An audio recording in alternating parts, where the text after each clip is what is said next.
And day traders, club swing traders. Hope you guys are doing absolutely fantastic. Hope you guys are feeling good. We got Albert, and how's good morning to you? Good morning to Andy, Ben, Bill, Brad, Cindy, Dragon, Frank, Joe. Good morning to Kevin, Lauren, Lucian, Marius, Martina, Michael, Michelle. We got Peter in the house. Good morning to you. Good morning to Ray, Rob, Robert. Good morning. We got Russ, Tim, UV, all my people out in YouTube land, all my lurkers. Not gonna say nothing all day. It's okay. I still love you. Hit that like and subscribe button. Well, we made it to the day that we've been waiting literally 10 months for, and we'll see how it delivers. We do have Jerome Powell speaking today. Widely thought that we get probably a quarter point cut. The market is already pricing, I think, a lot of that in, and I think the big question is, do we sell the news or is this a catalyst to just continue to drive us higher? So I don't know. We'll find out. Here's what you should expect, especially if you never sat through. And this is I mean, every Jerome Powell event is a big event. I would put a little extra weight on this one just because we've been anticipating it for so long, and it looks like this is probably the rate cut day that the entire market's been pricing in. If we need a breather in the market, this could set us up for that breather. But at 2 p.m., just so you guys know. They released the pre-written statements, so you'll see an initial reaction up or down based off that. Again, we're looking for a quarter point cut. I'm thinking off that news, we still get some bullish momentum. I think we get an initial pop. Usually after about 15 minutes, you'll see probably the market pull back a little bit, and then we just kind of wait for Jerome Powell, who's speaking at 2:30 today, and that's when your second reaction comes in. You'll have again, he comes out his first reaction. The first thing he says is just that same pre-written statement again. So which the algos all will jump on 2 p.m. very quickly. So you'll see that same move, and then when you get to the question portion, you'll probably see that pullback, and then from there we figure out where we want to go, how he answers those questions, what he says, and how bullish or uh, dovish or hawkish he comes out for his question and answer portion of things. So the rate cut is going to be important. What he says to answer the questions. We'll see if the market can get us anything else that the market might be looking for. Otherwise, we do have a big move already in this market ahead of this crucial report. So we'll see what happens to see if we can survive today. For levels that I'm looking for, not a fantastic open so far. We still got about 26 minutes till the morning bell rings, but we are below the last 2 days VPOC, so not a bullish open. Not really fantastic. You can have some kind of resistance 660.20. You can have 660.32. Watch those levels for the report. Anything that happens prior to that, none of it really matters. I would say first hour of the day, we probably get some volatility. We probably get some movement. After that, especially the closer we get to 2 p.m., I think you probably just get range bound trading for most part. We'll see. Other than that, yeah, we wait. What I would not mind seeing, what I think could get us a better move in the market, is if we actually do fade for that first hour, for the first couple hours prior to Jerome Powell's first statement, get us into 658 zone, get us into um 657, 53. Only because if we get down to those spots and then we get the good news that the market wants, we have a bigger production afterwards. Otherwise, we're just kind of pushing into this resistance. So we'll see. But target to the downside for me for right now, 658.14, big level to the downside. So watch this one very carefully throughout the day. If you start getting candles through 657.49, I don't think I'd be trying to. I don't think I'd be trying to buy the dip. There's a lot of room to continue down to 552. We could get there. It is a big catalyst day, but watch those two spots very carefully. 657.49 and watch somewhere up in this 660, probably 32, something like that for the bullish side of things if we're going to get continuation. So big spot. We're opening at the very high end of that spot. I think that probably puts a little pressure on us to the downside, or I think that best bullish case out of the gate today would just be kind of we chop around, don't really do too much, but I'll put SPY a little bit higher. Q's same thing. A little bit stronger still underneath yesterday's VPOC. Yesterday we did just come down. We retested that support pretty much perfectly. 590.54. We got right into there. We got the bounce. So watch that for today. See if we take that 590.45 out. See if we to the higher side, if we could take out this 591.41. If we start getting candles that close above it, you're only looking at psychological levels to hold us back. Otherwise, to the downside, if we take out that 590.49 zone or 590.50, next psychological level, 588.40, but to the downside, you have a lot of room, 586.65. By the way, even if the market pulls back 10%, I'm not saying today, but over the next couple weeks, let's say we get some kind of just sell the news, we get some kind of downtrends. This market could easily pull back 10% and we're still healthy in a bullish direction. We've just gone completely crazy. Lauren says, "Do you tend to take less trades on days like this?" I don't know. Statistically, I don't know if I could answer that one correctly. I'm not sure. That's a good question. Um, what I will say is I do change how I trade a little bit. The morning when I'm with you guys, it's probably gonna be very similar. The Jerome Powell moments during his speech, I'm a lot quicker on targets. I'm a lot quicker on moving stops. Things fly around a lot more. So instead of going for full trades during Jerome Powell, I'm going for more scalps. Typically, how I play it. I'll look for this is what I would look for. So on the Qs, if we are like, let's say we drop into this first level, this 590.54, I'm not looking to buy calls on Qs at that level.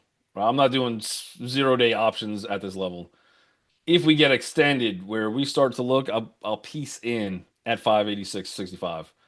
I'll get a little heavier somewhere around 580. Like, give me that dramatic drop first, and then I'll try to play the reversals on things. Otherwise, yeah, for the most part, the only thing I would do is if I'm already in a trade into Jerome Powell, I'm going to try to get my stops if possible as close as possible to break even, if the stock allows me to do so. And then hopefully we get the news that pushes the stock in the same direction that I'm going. But for the most part, I'll still take decent amount of trades today. Just I know there's that catalyst that's just lurking in the background, so we'll see. BTC USD. Also, let's take a look at one more indices before we move on to individual stocks for today, at least. But Bitcoin had a good day yesterday, not bad. Kind of broke out of pretty much every resistance that I see. I think today we got into this 117, 272.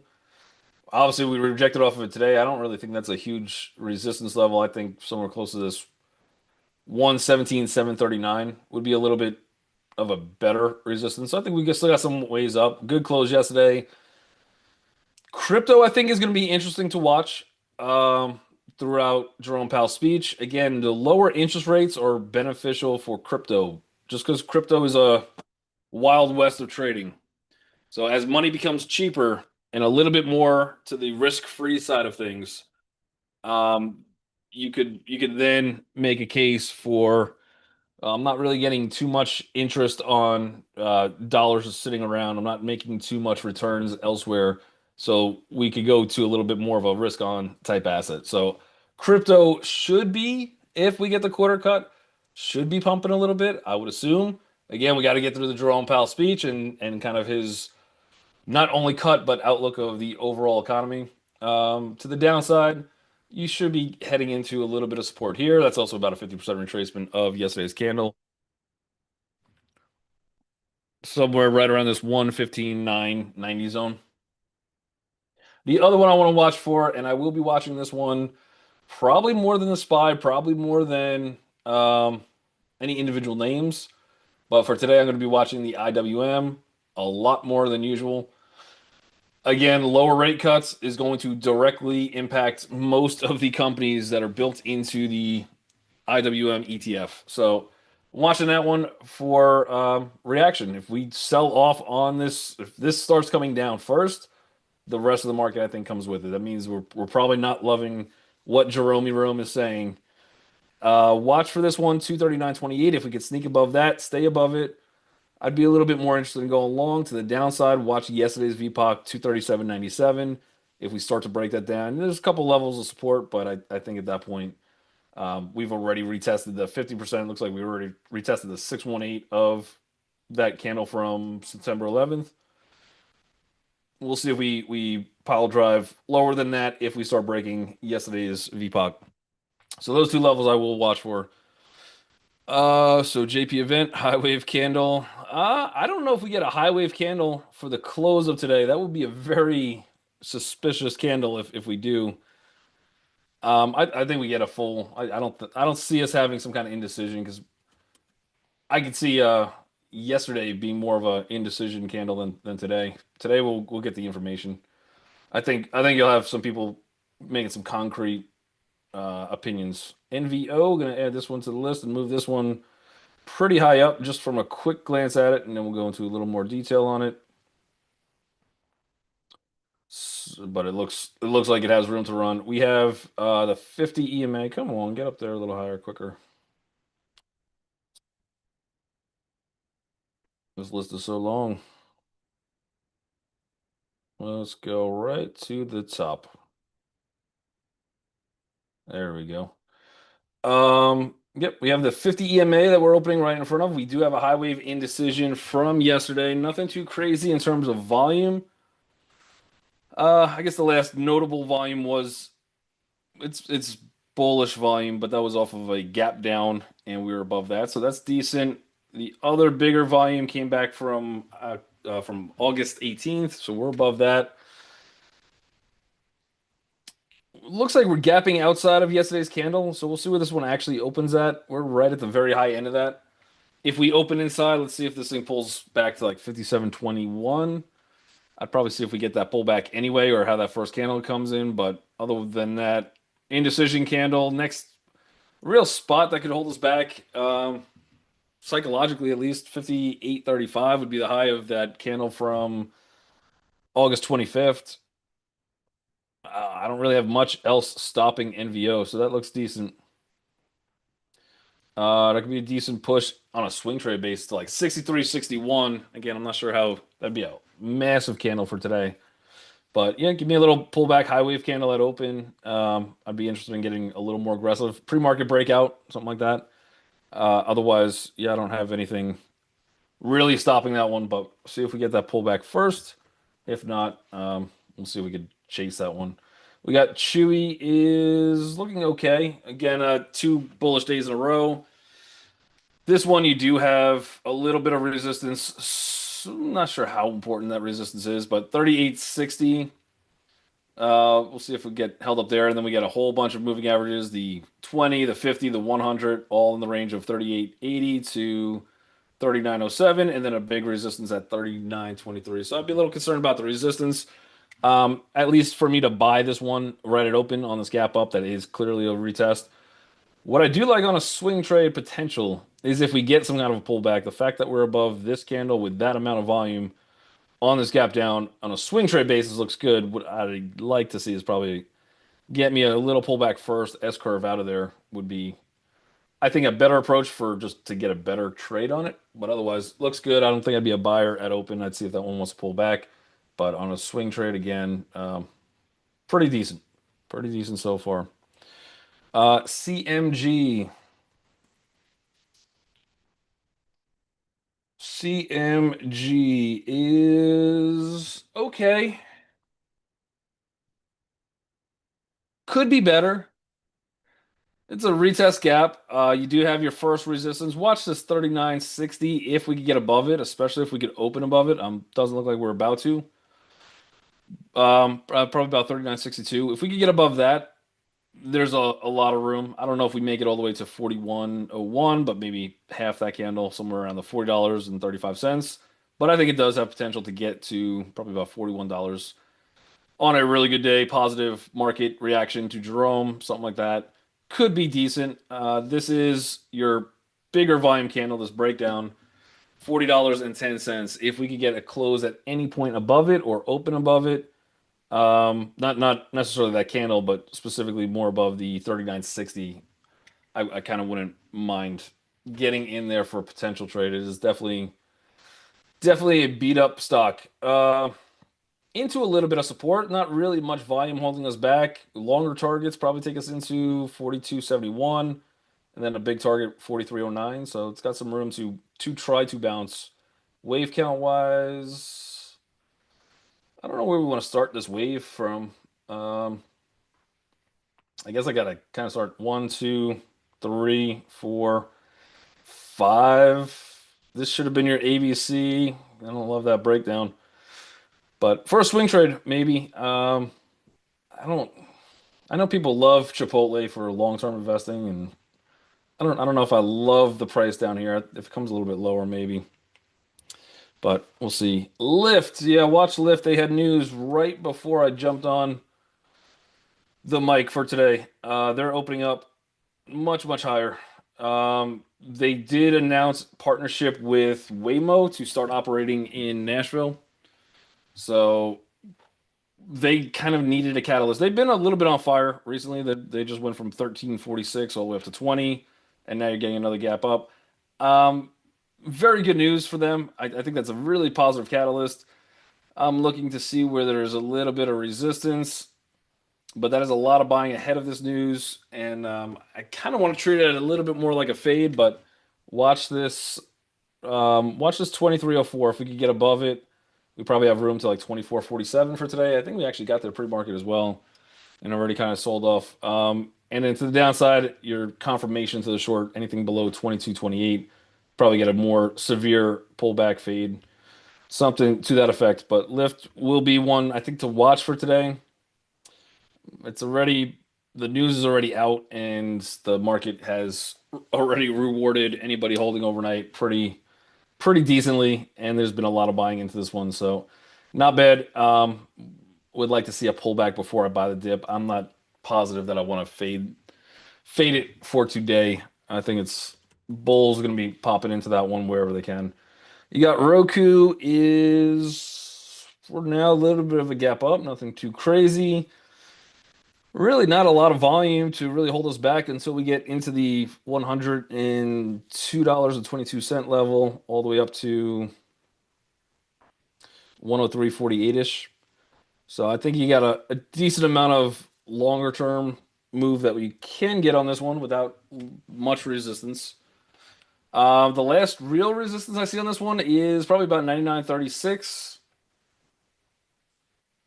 We kind of closed at the last breakdown spot, slightly higher, which is not bad. But still inside day. I think this one, if it could pull back, look for first probably about 97.80. And then I think your buy spot really is 97.52 if it wants to come a little bit lower. But could continue to trend higher. Nice little gap and go from yesterday, and also clearing that candle from Friday as well. So not bad. Trend still stays intact. You got all your moving averages stacked correctly. So everything looks good on this one. Just got that one big resistance ahead of you. Not really much in the way. We'll put Roku higher. I would like to see a pullback on this one first. I don't want to go too aggressive on the Rokes. UNH. UNH gapping down. This would also be a retest gap as well. I think your target, again, I don't really have a real spot on this one until probably about 322.67. Gives you a lot of room to the downside, and then if we close that gap, would take us into 318.30. The one thing I think for day trade wise, at least shorter term, I think maybe this thing could get held up again unless the market just sells off today. Then this one I think probably goes with it. But you have 331.76 would be your spot for I think my target. Again, 4 days of selling, 3 days of selling, getting a little bit of a gap down, about the 618 of this one candle. I don't know how impressive that is, but I think if you get some of these shorts kind of closing out a little bit, look to maybe reestablish a short position somewhere around 341.33. Looks a little bit weaker than probably some other names. SoFi, this one will have a decent reaction today. Again, we've already run up for there's people calling for like a $25 spot, and then you get some 30, some 45. So to the latter, we're kind of close to that 30, pretty far off from 45 if we get there. Other than that, this has been a remarkable move into past that first target, $25. Rates lowering is going to help a company like SoFi. I think that helps push more business, more loans. I think it's kind of priced in. I don't know. I think longer term at this point, after the move, what we've already done, I I think I'd want to be patient, not buy here. Doesn't mean SoFi can't do crazy things, but you're already kind of getting that gap down. If this one gets bought up, it is an inside day candle. See if you can get close to a short if you want to go that direction. That's counter trend for sure, but 27.36 would be your spot. Otherwise, for me to go long, I've got no reason to do it here quite yet. Maybe if it wants to drop down into like 26.57, we've already been there yesterday as well. I give me like a $26 print to get in, but it's too high. I've got no real support at this open for me to go long. I think the direction probably short until you clear through 27.66. If you get above that, you got a couple of psychological levels, and then that trend probably continues. But it's just a big move already into they've already ran that one up. Nvidia gapping down. China is absolutely ripping. The AI China play is here. I think it is pretty predominant. Therefore, I think the AMDs of the world, which I think AMD is gapping down as well, but AMD, the Nvidias, the things that are still solid companies, they're not going anywhere. Not, I think, for the foreseeable future at least. Very hard for AMD and Nvidia to go to zero, but they've already had a big run. You're at a we were Nvidia was the most valued company, I think. I don't know if it still is, but at least for a brief time, it definitely was. Um, how much more growth can you get? I'm not saying it's going to be bad and all negative from here, but then you look at something like Baba has a 18 times earnings PE. You got Baidu has a I think 11 or 12 PE. Much more potential growth in some of those companies or priced very, very cheap compared to Nvidia and AMD. So the more that story picks up with China and AI, just the more pressure, the harder it's going to be for some of these Nvidia plays, AMD plays who have AMD, I think is still a little bit lower, but Nvidia, I think, struggles for a little bit. Other than that, it is a retest gap. I would have liked to see this one open somewhere closer to 173.23 to as my first support. We've already kind of broken that down.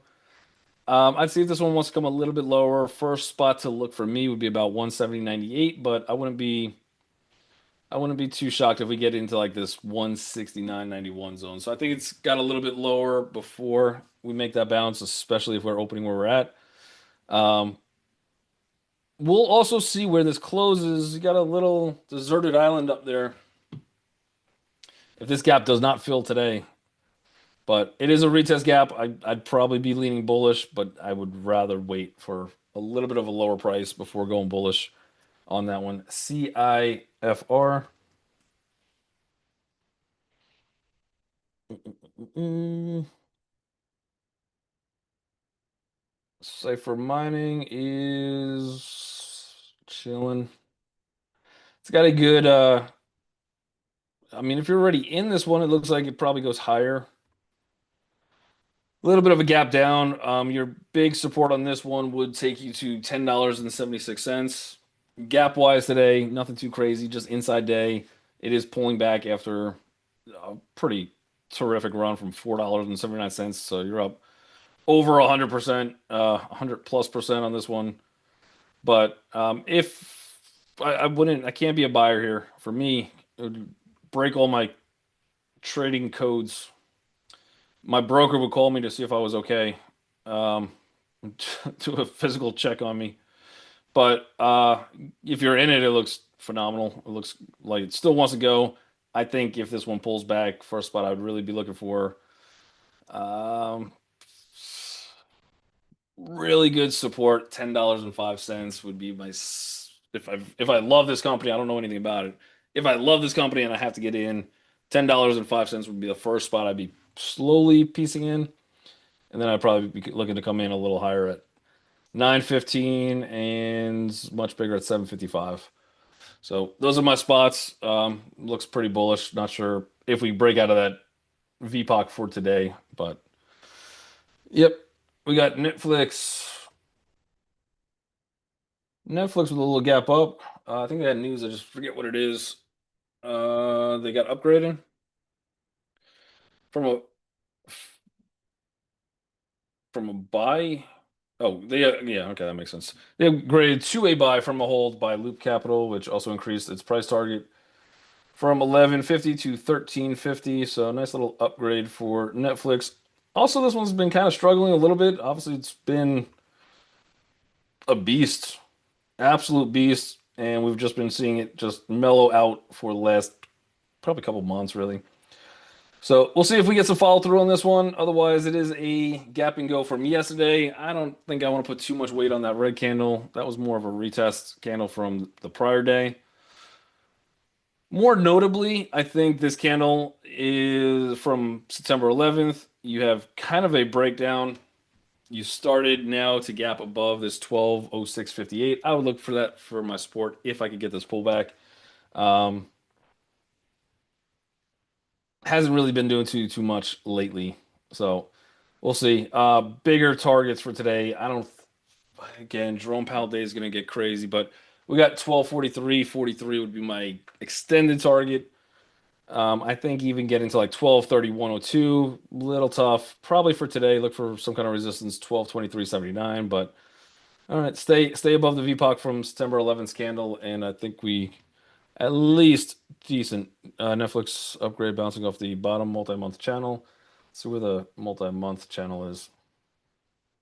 We're still so far extended from all those moving averages too.